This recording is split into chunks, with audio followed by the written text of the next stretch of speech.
Olá a todos, tudo bem? Eu sou a professora Silvia Bertani e vou trabalhar com vocês o Sistema Tributário Nacional, os tributos, as principais modalidades de tributos e as características deles, ok? A nossa disciplina é uma disciplina bastante densa, que requer o comprometimento de todos na apreciação do conteúdo, uma leitura atenta, anotação.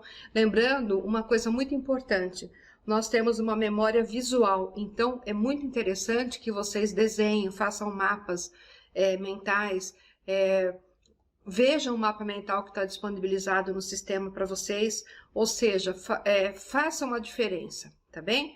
Então, nós vamos iniciar aqui nosso primeiro tópico, o Sistema Tributário Nacional. Na sequência, vamos para a introdução do direito propriamente dito e o tributo, o que é, como se conceitua e quais são as obrigatoriedades do conceito, ok? Aguardo vocês na aula.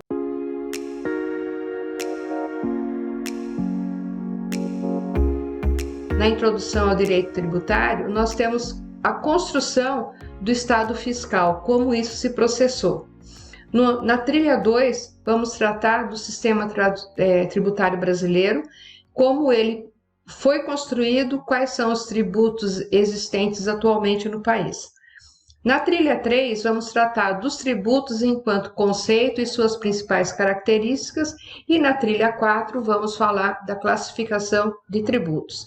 Eu sugiro que vocês acompanhem com o material escrito e façam a anotação necessária, ok?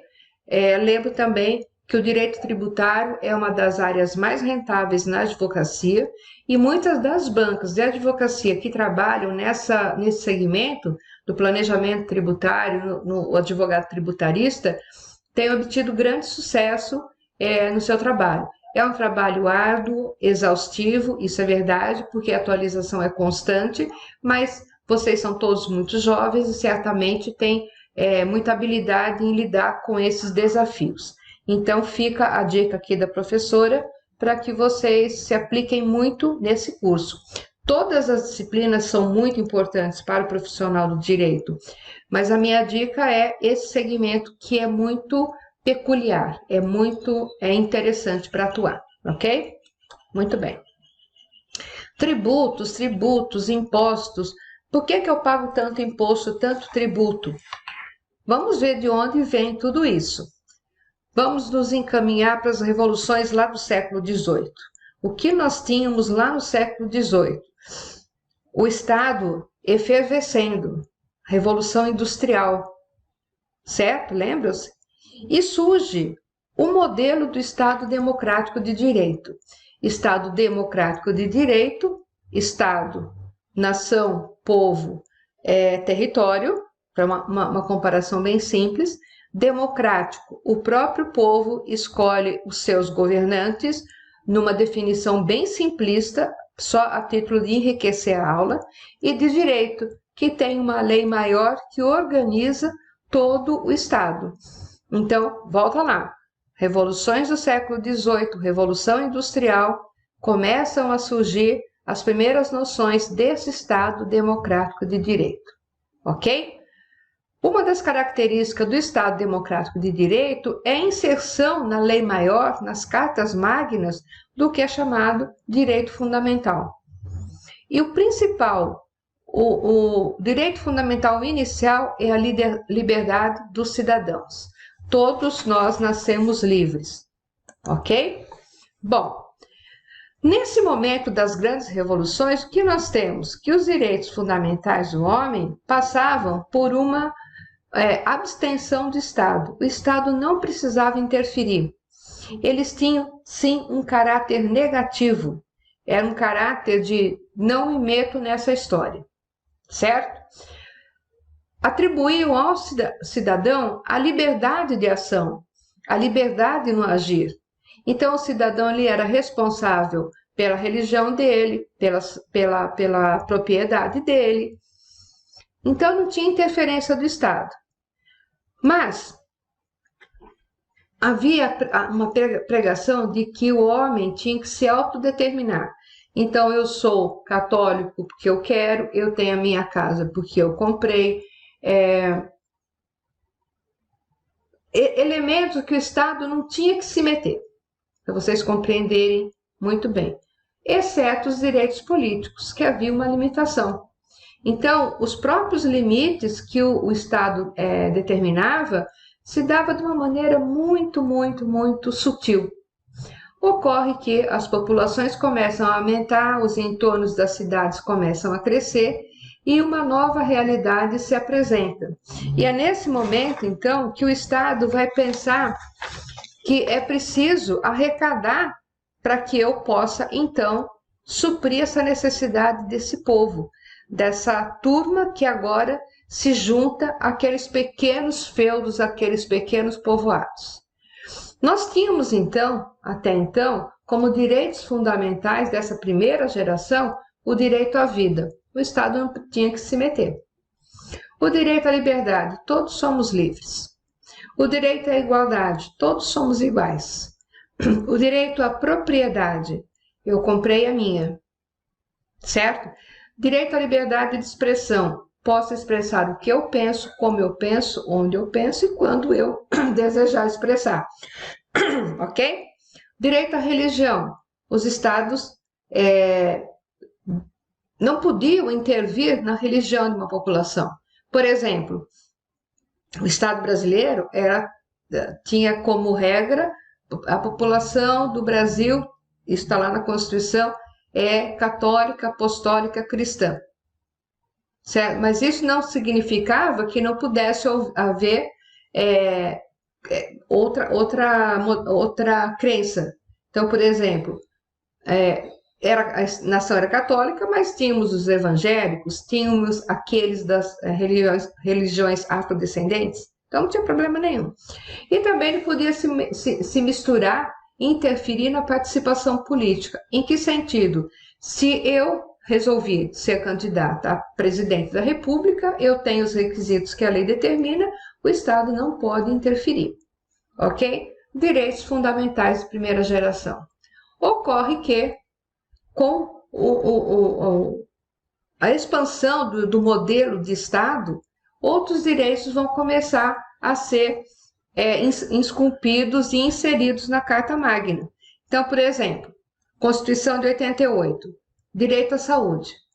Mas que saúde que nós estamos falando? Nós estamos falando da saúde de ter que fazer exercício para ficar bem de saúde? Não, nós estamos dizendo a saúde da população, a vacinação, o SUS, a saúde preventiva, a semana o mês do câncer de mama, o mês do câncer de próstata, são todas atividades que o Estado realiza e são atividades que estão previstas na Constituição, ok?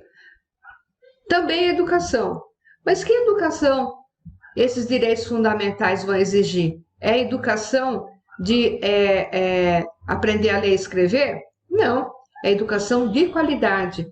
É aquela educação que forma o cidadão para o pensamento crítico. É aquela educação que forma o profissional do direito para buscar a justiça, né, que é um dos preceitos da nossa profissão, mas também atuar como um divulgador do direito, uma advocacia preventiva, fazer advocacia pro bono, ou seja, vai para muito além daquela educação, aprender a ler e aprender a escrever o básico. A gente sabe que, infelizmente, muitos estados do país ainda entendem que a educação é só aprender a ler e escrever. Ensinar a pensar criticamente da sociedade, quem que vive, é uma coisa que poucos ensinam e poucos querem aprender, porque sair da zona de conforto é realmente bastante difícil. Então, quando nós falamos de direitos fundamentais de segunda geração, estamos falando de educação de qualidade, ok? Então, fica a dica.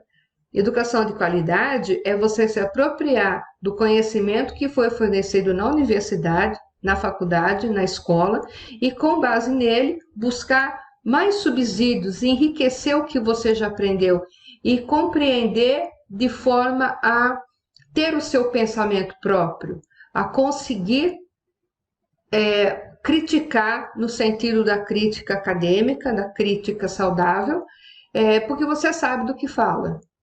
ok? Não ser repetidor de coisas. Isso é o pensamento crítico numa definição bem rasa, certo? Também é o direito fundamental de segunda geração a habitação. Peraí, mas que habitação nós estamos falando? Estamos falando da habitação digna, moradia digna.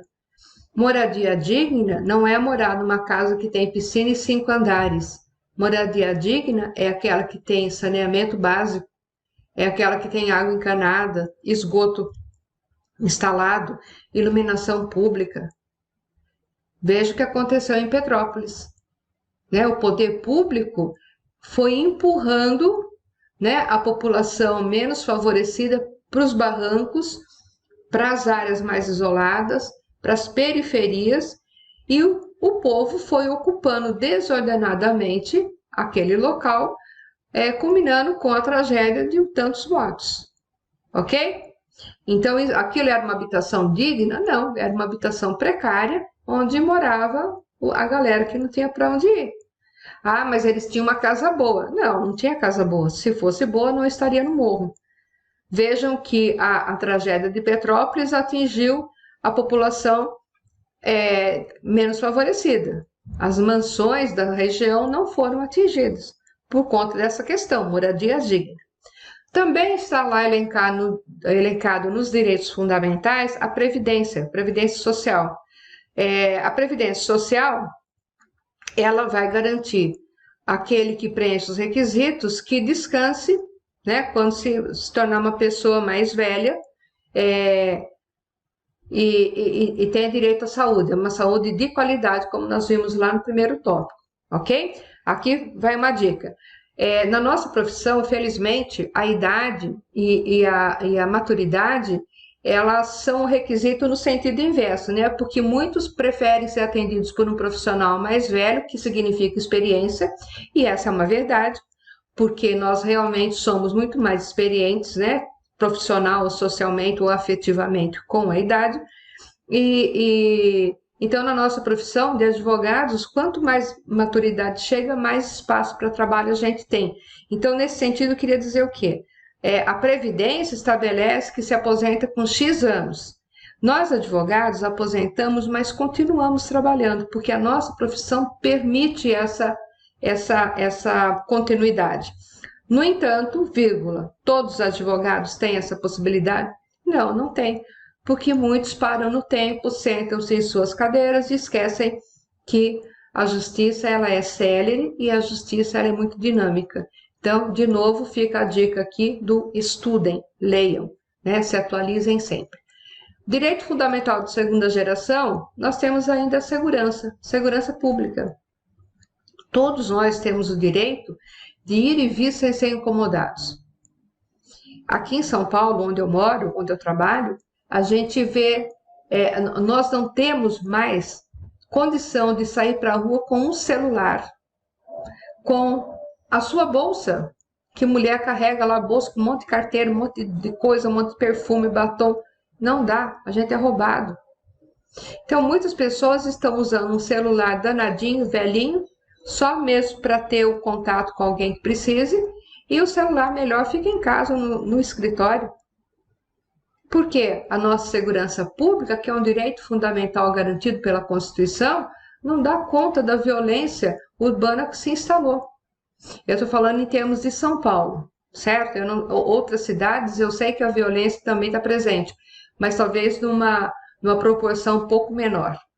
Então, vejam bem, se lá no começo de tudo nós tínhamos que os direitos fundamentais de primeira geração estavam garantidos, agora nós temos aqueles direitos fundamentais de primeira geração que o Estado se abstém de se envolver, mas agora nós temos aquele de segunda geração que o Estado obrigatoriamente tem que se envolver. E quais são esses direitos? Saúde, educação, trabalho, habitação, previdência e segurança. Ok? Beleza? Até aqui, acompanhando? Bom, se nós tínhamos lá na primeira geração o Estado mínimo, interfere o mínimo, quando começa a se implantar esses novos direitos fundamentais, é preciso que o Estado tenha meios financeiros para arrecadar e pagar o que ele tem que pagar. né? Arrecadar dinheiro para construir, para ter saneamento básico, para garantir a moradia de qualidade, ter dinheiro para fazer mais universidades, mais faculdades, mais ensino público de ensino médio. Surge, então, a necessidade de se constituir um Estado fiscal. Esse Estado fiscal é um Estado que vai instituir, vai criar tributos, de forma que esses tributos sejam a forma de se obter valor. Ok? Então, a gente passa do Estado mínimo para o Estado fiscal, e esse Estado fiscal vai instituir os tributos que vão, então, tratar do custeio desses direitos de segunda geração. Ok? Então, se as despesas precisam ser custeadas, a população ela entra nessa equação como o agente da arrecadação. Então, a população, como povo, passa a arrecadar e essa arrecadação será entregue às mãos do Estado, que vai se encarregar de distribuir esses direitos. Quais direitos? Educação, saúde de qualidade, moradia de qualidade, educação de qualidade, certo? Ou seja, nós tínhamos até então um Estado que era só um regulador, que ele só arrecadava e pagava as coisas, e aquele modelo de Estado que não intervinha em absolutamente nada, certo? Ocorre que a evolução histórica traz para o cenário um modelo de Estado chamado desenvolvimentista. Esse Estado ele é caracterizado porque o Estado tem atuação muito presente, muito ativa no desenvolvimento econômico, ok? Então, o Estado começa a interferir na economia de uma forma mais incisiva. E ele vai interferir de que forma? Através das estatais e através das autarquias. Uma estatal, por exemplo, Correios, né? Hoje a gente já vê que isso está sendo remodelado, mas pense no Correio, no Banco do Brasil, nos portos, certo?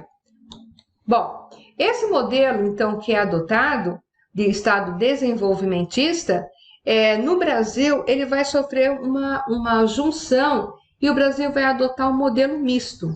Misto no sentido de o Estado que regula, o Estado que arrecada e financia todas as necessidades básicas da população, aliado a um Estado desenvolvimentista, ou seja, aquele Estado que busca o desenvolvimento da nação, certo? E aí, como pode o Estado querer participar do desenvolvimento da nação, arcar com saúde, educação, moradia, previdência, segurança pública, né? Pense em segurança pública, as três forças, né? Policiais, Polícia Federal, Polícia Estadual, Polícia Municipal, como que vai pagar tudo isso? Então, o Estado fala, só tem uma forma. Eu vou instituir a cobrança dos tributos, que será a nossa principal fonte de receita. E essa fonte de receita foi, então, incluída lá na nossa Constituição, no artigo 3º, que diz: constituem objetivos fundamentais da República Federativa do Brasil: 1. Construir uma sociedade livre, justa e solidária. 2. Garantir o desenvolvimento nacional. 3.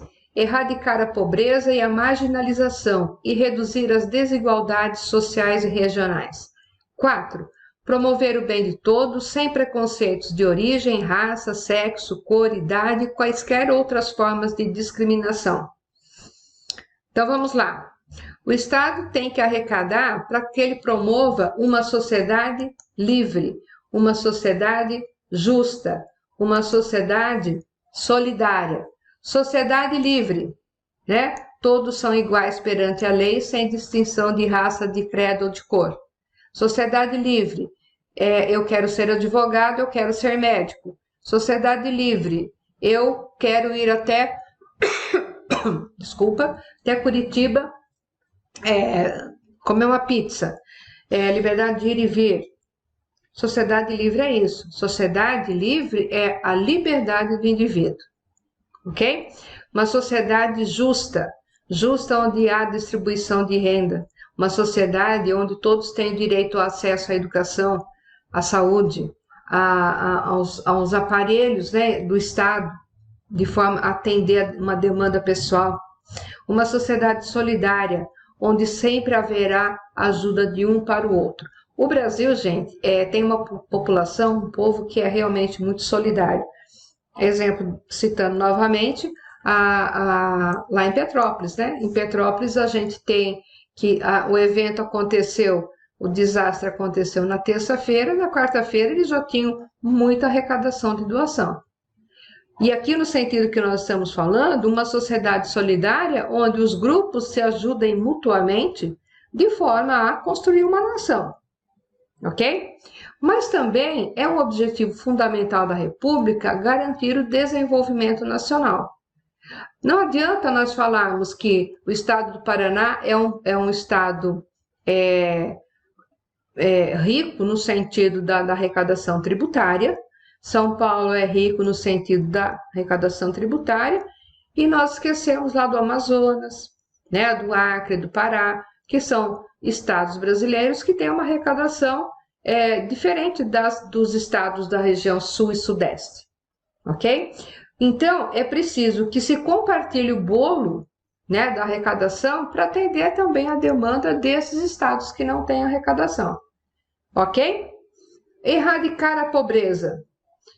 Se a gente pensa que um dos objetivos fundamentais da República é erradicar a pobreza, a gente tem que pensar em saúde, educação, moradia digna, ok? Porque a pobreza não é um problema, o problema é a miserabilidade sem chance de sair dela, certo? A marginalização no sentido de que as pessoas que não conseguem participar desse processo, né, sociodesenvolvimentista que o Estado brasileiro adota, eles vão para a marginalidade, ou se, sob uma outra leitura, eles ficam à margem do desenvolvimento social, à margem do desenvolvimento econômico, certo? E aqui também é um título de exemplo muito, muito simples. A gente tem uma situação de pensar que nas comunidades onde existe maior violência, 99,9% da população é de gente boa, gente com caráter, gente que não está à margem do processo, mas lutam bravamente pela sobrevivência. A marginalização é nesse sentido, é a falta de acesso a um monte de coisa por N razões que estão lá enumeradas no segundo grupo dos direitos fundamentais, tá? Também é um objetivo fundamental reduzir as desigualdades sociais e regionais. Foi o que eu mencionei. Nós que vivemos na região sul e sudeste, temos uma outra realidade muito diferente de quem vive no sertão da região nordeste. Então, é nesse sentido que a gente precisa repensar alguns conceitos e falar: a desigualdade social não é falta de dinheiro, são situações do Estado que o Estado não atende, ok? Bom, e no item 4, no inciso 4, nós temos que é um objetivo da República promover o bem de todos, sem qualquer preconceito. Promover o bem de todos, retomando lá os princípios de primeira geração e de segunda geração, nós temos o quê? Direito à educação, direito à saúde, direito à previdência, direito à segurança, direito da religião, todos aqueles direitos são enumerados e que todos devem aceitar, ter o seu, e cada um faz o que acha que é melhor para si. Então, a gente vê muitos problemas atualmente, né, da questão preconceitos de origem. Eu tenho visto bastante isso, porque aqui em São Paulo a gente tem muita gente advindo de países da África, que eles são da África, eles vêm buscando uma oportunidade, então eles são negros, né, da raça negra, e são muçulmanos, então eles passam por esses constrangimentos, né, da religião, da origem, da raça. Mas, do outro lado, a gente tem também muitos sírios que vêm para São Paulo, porque São Paulo tem mesquitas, aí como Curitiba também tem, eu já estive em algumas aí, porque eu sou da religião muçulmana, e a gente vê que os sírios, os haitianos, que são que são brancos, portanto é uma questão de raça, e não são muçulmanos, também sofrem preconceitos. Então, o objetivo da República é que todos, né, se aconcheguem, todos se deem bem, todos consigam sobreviver dignamente, ok? Eu falo demais sobre isso, eu sei. Bom, prosseguindo aqui. Então, é preciso arrecadar. É preciso ter dinheiro. Como que vai atender tudo isso? Então, o Estado faz essa ação de duas formas, arrecadando e fiscalizando. A arrecadação é arrecadação tributária, arrecadação advinda dos tributos. E a fiscalização é a fiscalização do pagamento e a fiscalização da aplicação do montante arrecadado a título de tributos. Ok? Bom, mas espera aí, quem é que inventa então tributo? Qualquer um pode? Não. A instituição de tributos é atividade exclusiva do Estado. Só o Estado pode criar tributos. Pô, mas espera aí, quer dizer que só o governo federal faz tributos? Só o governo federal cria tributos? Não. Existe na Constituição a delegação das competências para criar e estabelecer tributos.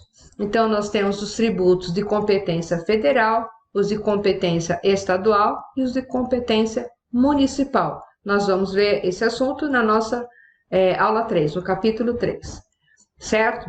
E um ente político não pode delegar a outro ente político a capacidade tributária, a capacidade de criar um tributo. Por exemplo, o imposto de renda da pessoa jurídica é um tributo federal. Federal porque ele é aplicável a toda a nação brasileira, todo o território brasileiro, as mesmas alíquotas, as mesmas incidências, é igualzinho para todo mundo, do Arroio ao Chuí. O governo do estado, ele é responsável, por exemplo, pela instituição do IPVA, Imposto sobre Propriedade de Veículos Automotores. O estado, a criação desse tributo, o estabelecimento de alíquotas, as hipóteses de incidência se pratica dentro do território do Estado. Então, o IPVA do Estado do Paraná é só para o Estado do Paraná. O IPVA do Estado do Piauí é só para o Piauí. Ok? E existe também os tributos municipais, que são aqueles que valem só para o território municipal. Por exemplo, o imposto sobre serviços de qualquer natureza. Então, pegando o exemplo de Curitiba, existe uma lei que estabelece as alíquotas a serem cobradas quando se presta um serviço ou um trabalho de qualquer natureza, tá? Vejam que não é a mesma coisa que relação de trabalho de vínculo empregatício. Nós vamos ver isso na nossa quarta aula. Bom, e aqui vem algo que é muito importante que vocês não esqueçam. A tributação só pode ser exercida mediante lei que a estabeleça. Não existe tributo se não tiver uma lei que estabeleça tributo. Ah, mas eu já ouvi falar que teve um empréstimo compulsório aí? Sim, empréstimo compulsório, que é uma atividade exclusiva do Executivo Federal, só pode ser possível em situações de calamidade pública, de guerra, em situações muito complicadas. E ainda assim o Congresso tem que chancelar, concordar, ok? Porque não fosse assim, nós teríamos um Estado autoritário, só criando tributos, ok? E ao particular, que faz parte desse Estado, cabe então o ônus de ser tributado. E ele deve pagar por esse ônus. Então, quando a gente fala esse ônus de ser tributado, se você aufere renda que atinge os patamares que a legislação estabeleceu, você será tributado, ok? Se você aufere renda, mas a sua renda não atinge o patamar estabelecido na lei, você estará isento da sua contribuição a título de imposto de renda da pessoa física. Certo? Estudaremos esses impostos na nossa quinta aula, se não me falha a memória, ok? Vamos lá.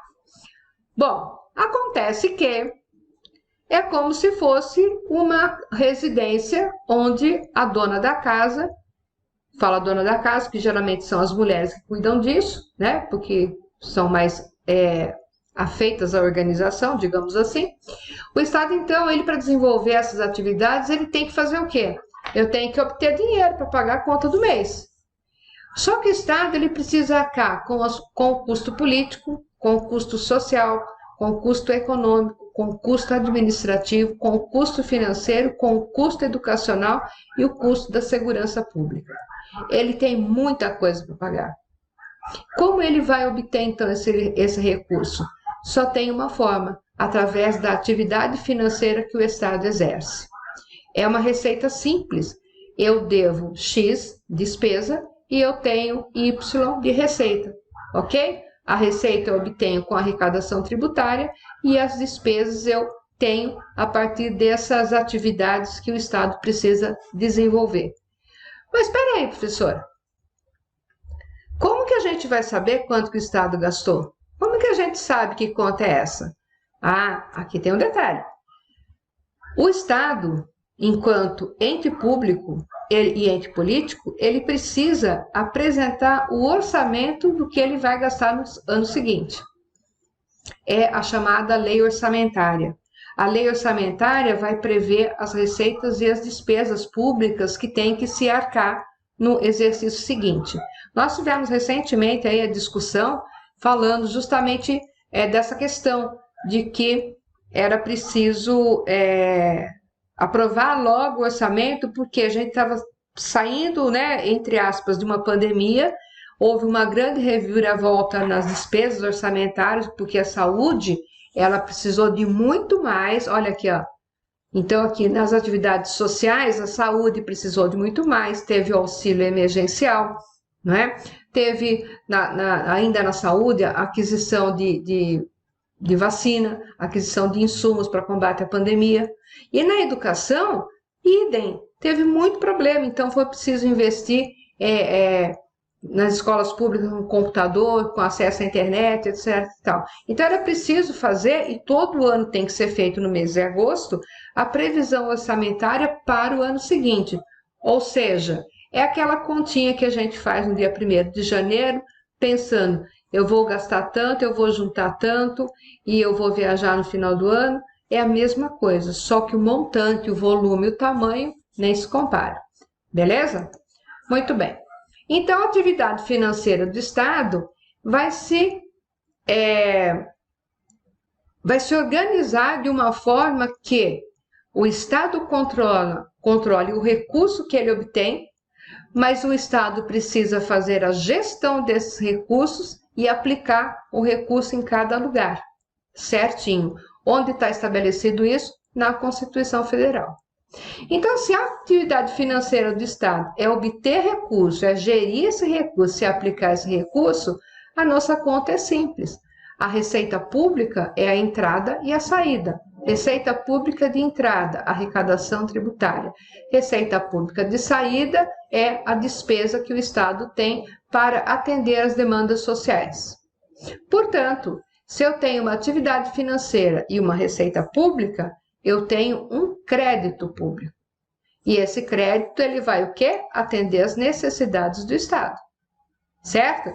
Esse crédito público, a partir do momento que tem a gestão dele, eu sei que a saúde precisa de tantos bilhões e a educação tantos bilhões, porque isso está previsto na despesa pública, porque eu tenho que atender as necessidades estatais. Essa é a atividade financeira do Estado, obter, gerir e aplicar. Como isso se processa? Através da receita pública, que são entradas e saídas. As entradas é o meu crédito público, que eu posso fazer a gestão orçamentária. Na minha gestão orçamentária, eu tenho que descontar o que é despesa pública. E essa despesa pública vai atender a demanda social do povo. Não é da hora? Legal, né? Bom, a receita pública, no entanto, ela começa agora a dar uma variada. Então, vamos lá. Receita pública. ela se divide em recurso arrecadado e realização do gasto. O recurso arrecadado entrou tanto da arrecadação tributária. Realização dos gastos. Na lei orçamentária estava previsto gastar 1 milhão na educação. Nós gastamos apenas 800 mil. Certo? Isso que é a realização dos gastos, porque isso tem que entrar na conta pública. Certo? Muito bem. A receita pública, ela pode ser originária, derivada, extraordinária ou ordinária. O que é originária? Ela vem do patrimônio público mesmo, da atuação do próprio Estado. Como patrimônio público, a gente pode colocar receitas de prédios públicos, a renda que advém das autarquias e das organizações, né? Por exemplo, que eu mencionei há pouco, o Correio, né? Os portos, a Eletrobras, as empresas estatais como um todo. Mas ela também é originária da atuação do Estado. Em que sentido? O Estado controla, gere o recurso tributário que advém do contribuinte. Portanto, o Estado ele vai fazer essa gestão e vai apresentar para o cofre público quanto que foi arrecadado, seja lá do que veio das estatais e das autarquias e seja que veio da arrecadação tributária. Mas também o Estado vai ter nas receitas públicas aquelas que são derivadas do patrimônio alheio e de particulares. Esse tópico, patrimônio alheio e particulares, nada mais significa do que ações indenizatórias que o Estado ganhou, a contribuição tributária de particulares, certo? Só que elas derivam do montante do bolo que o Estado está arrecadando. E temos ainda a receita que é extraordinária, excepcionalmente, tá? E as ordinárias, que são aqueles ingressos regulares. Então, extraordinária, a gente poderia mencionar o IOF, Imposto sobre Operações Financeiras, que aconteceu lá atrás, né, que era para atender uma demanda da saúde. Eu não me lembro o ano, mas eu creio que foi nos anos 90. Depois ele caiu por terra e hoje ele já começa a ser discutido novamente no Congresso Nacional a reinserção do IOF no arcabouço tributário do país, mas ainda é uma discussão. E a receita pública ordinária são aqueles ingressos regulares. E aí você pode pensar dessa forma, nós pagamos a OAB, certo? Nós pagamos a taxa da iluminação pública. Nós pagamos o ICMS no feijão que a gente compra. Nós pagamos o IPVA no carro que a gente usa. Nós pagamos o imposto de renda porque nós ganhamos muito bem, não é? E a gente tem que pagar um monte de imposto de renda. São entradas que são regulares. Todos os CPFs são rastreados, vamos dizer assim, para saber quem ganhou e para que seja recolhido dele imposto de renda da pessoa jurídica. Certo? Muito bem. Espero que vocês estejam acompanhando. E as despesas? As despesas aqui já é outro departamento. A despesa orçamentária é aquela que depende da autorização, né, legislativa para ser executada. A lei orçamentária, que é feita todo ano, no mês de agosto, ok? E existem aquelas que são extra-orçamentárias, que aí vai depender o quê? Uma autorização momentânea, uma autorização emergencial e que não fazem parte do arcabouço do orçamento público. Na verdade, são situações emergenciais. Exemplo, novamente, o desastre de Petrópolis. Certamente vai ter que fazer alguma coisa porque essa despesa não era prevista. Ninguém ia prever um desastre, certo? Muito bem. E aqui isso também vai ser objeto lá na frente do nosso estudo. Bom, então, a gente já pode pensar que o direito tributário, ele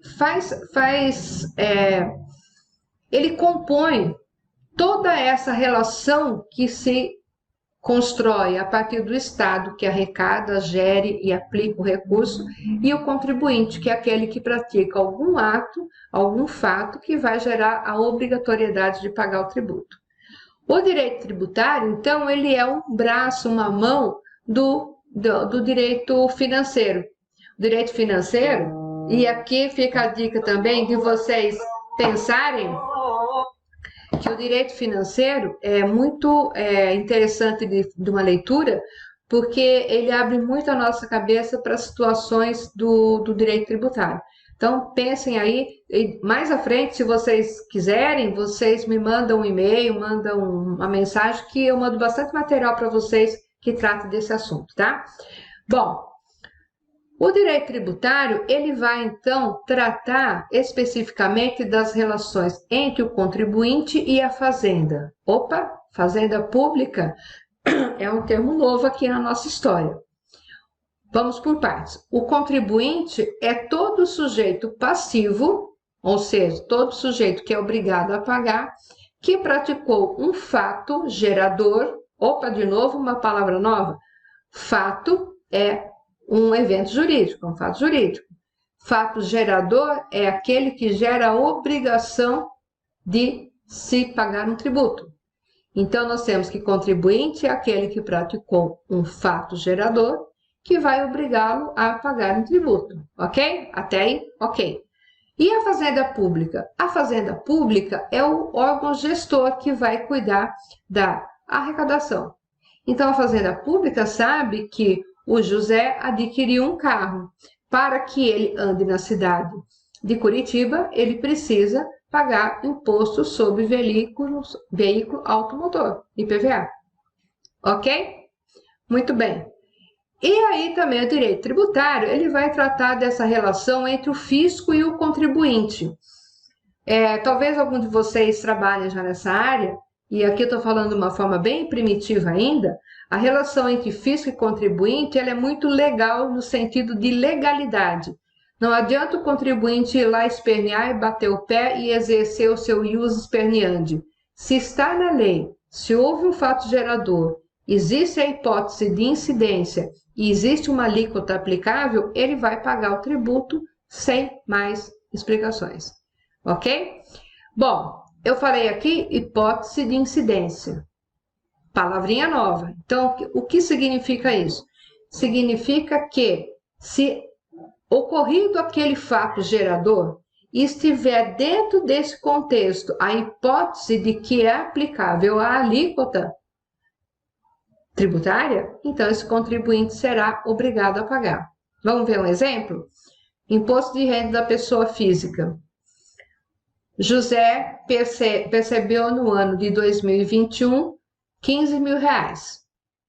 A lei que trata do imposto de renda da pessoa física estabelece que só quem ganha mais de 30 será obrigado a pagar o tributo. Logo, não há hipótese de incidência no caso do exemplo que eu estou mencionando. Os valores são aleatórios, não são os que estão na tabela, tá? Entenderam então essa relação?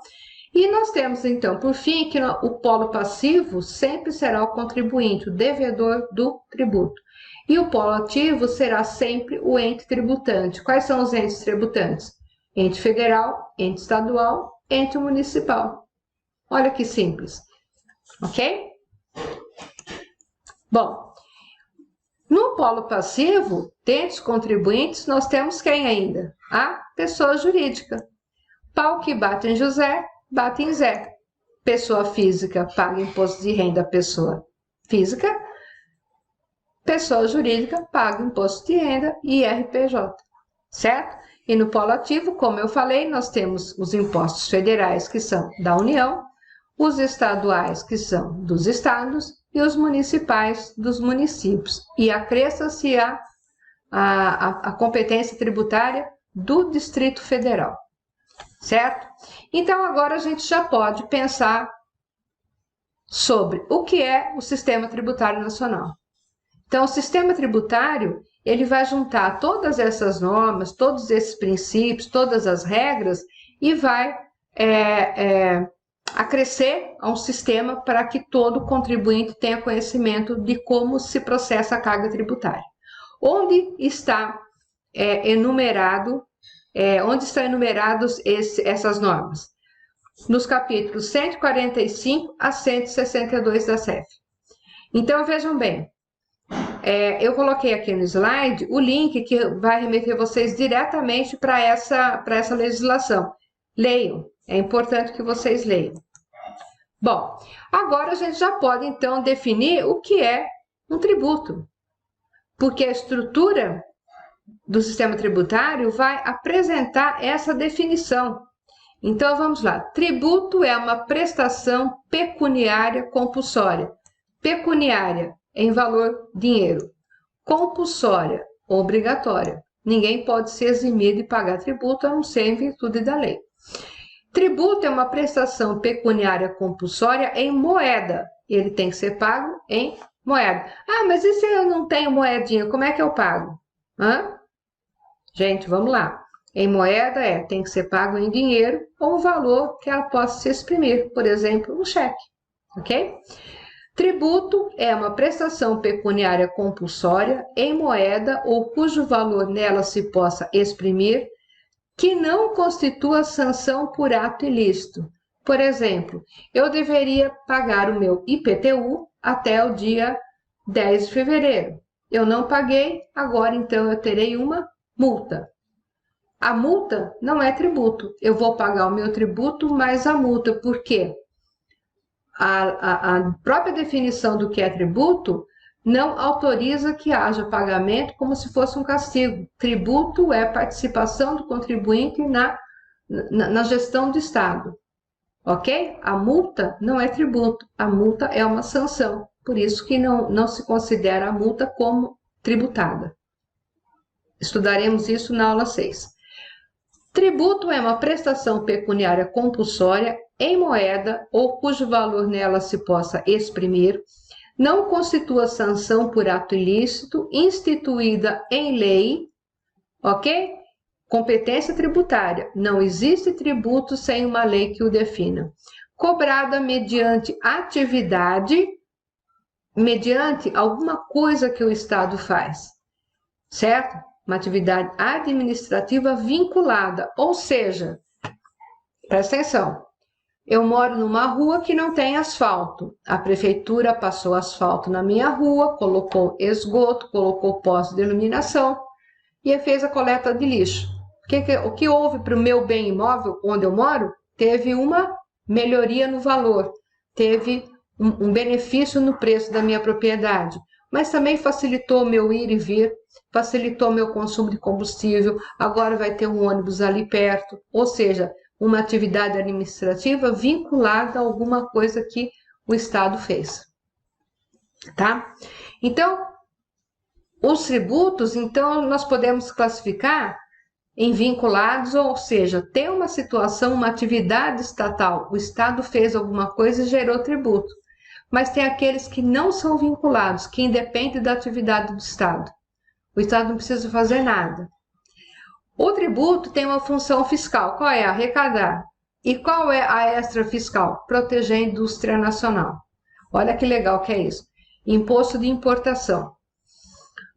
Vamos pensar numa bolsa de couro maravilhosa, tá? Então, no imposto de importação, o Estado pode jogar o imposto lá para cima, bem alto, para evitar que se importe muita bolsa de couro e não se prestigie a indústria nacional. Um exemplo que eu sei que é muito próximo de vocês, a soja, né? O imposto de exportação da soja tem caído porque se exporta mais. Entendeu? O que é o extra fiscal? Extra fiscal é a proteção da indústria nacional. Ok? E por fim, nós temos aqui o encerramento do nosso primeiro capítulo e eu gostaria que vocês fizessem uma releitura, dessem